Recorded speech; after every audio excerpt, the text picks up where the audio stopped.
miaka mingi, eneo la kati halikuwahi kushuhudia maandamano ya kiwango kikubwa, na hata yale yaliyoshuhudiwa hayakuwahi kwa njia yoyote kuchangia uvamizi wa biashara na vitega uchumi tofauti vya wakazi.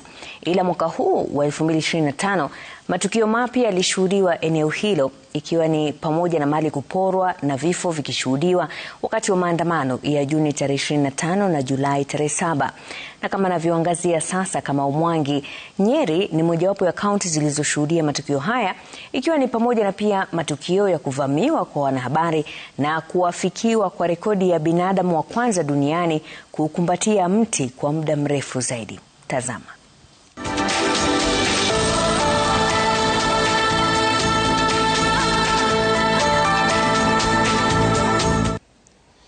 Kila anaporauka mwanahabari asubuhi kuelekea kazini, huwa ni matumaini kwamba siku yake itakuwa ni nzuri, hatopata ajali na baadaye atarejea nyumbani akiwa ni buheri wa afya. Ila tarehe 7 mwezi wa 7 mwaka huu ilikuwa ni siku ya Sabasaba, mambo yalibadilika. Saa 6:30 hivi nilipokuwa nafanya matangazo ya moja kwa moja kwenye runinga ya Inoro TV, ambayo ni mojawapo ya runinga chini ya Royal Media Services, kulipotokea ishara kwamba kulikuwa na makubaliano kati ya maafisa wa polisi na wale waandamanaji, jinsi ambavyo maandamano yale yataendeshwa baada ya saa kama 2 hivi za michezo ya paka na panya kati yao.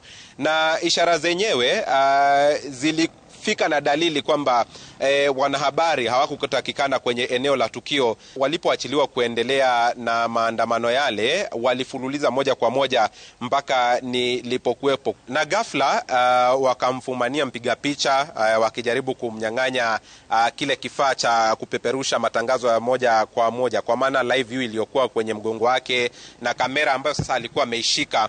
Na hapa tukijaribu kutafuta njia ya kutorokea, ndipo mpiga picha James Maina alifumaniwa na akaumizwa sana kwenye mgongo wake. Mimi nilipigwa dondi, nilipigwa mawe, ila sikuumia sana. Mwanahabari aliyekuwa nasi wa Ngugi kutoka runinga jirani pia akaumia sana kwa mgongo wake, na kuvunjwa na kuumizwa kwenye mguu.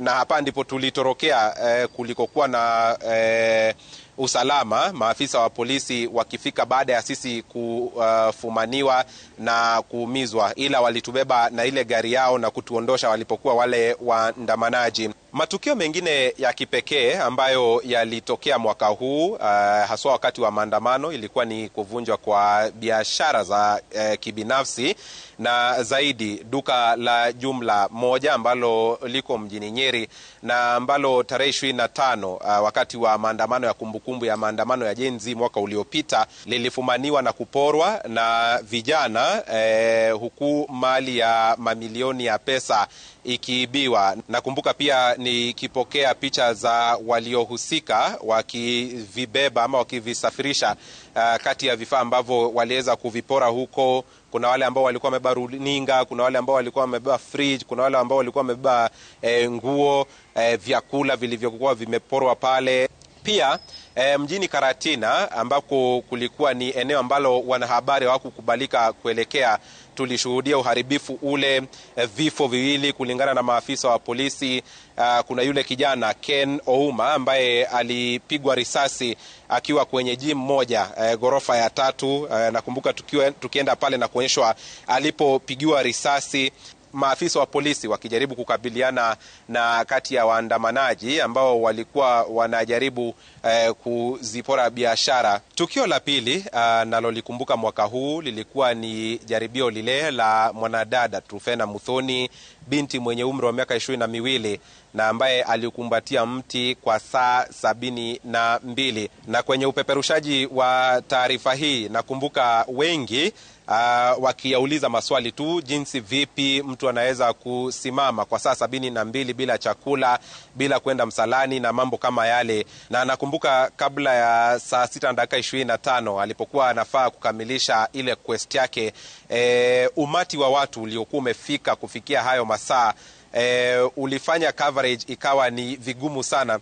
Nakumbuka mpiga picha James Maina akijaribu kupata ile picha ya yule binti akiwachilia ule mti, na kwa sababu Wakenya walikuwa wamefika kwa wingi, ikawa ni vuta ni kuvute, ikawa hata wakati mmoja kidogo ama nusra yale matangazo yakose kufanyika kwa sababu ya umati uliokuwa umefika. Hayo ndiyo matukio ambayo yalisheheni katika kaunti ya Nyeri na ambayo yalikuwa ni matukio ya kukumbukwa zaidi.